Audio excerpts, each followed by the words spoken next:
Hello दोस्तों, नमस्ते, प्रणाम। मैं आप लोग को बहुत सुंदर सी एक गांव देहात में गाया जाने वाली बहुत सुंदर सी एक लक्ष्मी माता का गीत बहुत पुराने ज़माने में मेरी दादी लोग गाती थी जब दीपावली का त्यौहार आता था। तो चलिए मैं आप लोगों को सुना रही हूँ। कैसा लगेगा कमेंट करके बताना और लाइक सब्सक्राइब करिएगा। यही लक्ष्मी मैया दुआर बैठले केहू नहू के चौका पूरा दाए सजनी नहू के चौका पूरा दाए सजनी नहू के चौका।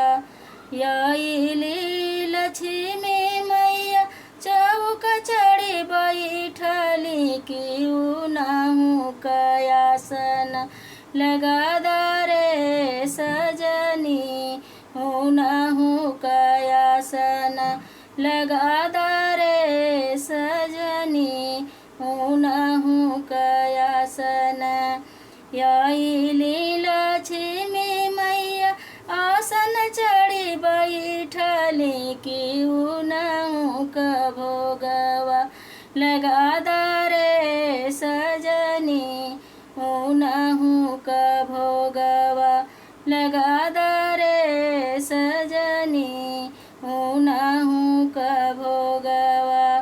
हाथी घोड़ा खेल खिलौना लावा और बतासा वही लक्ष्मी मैया का बा भोजनवा रे सजनी लक्ष्मी मैया का बड़े भोजनवा रे सजनी लक्ष्मी मैया का।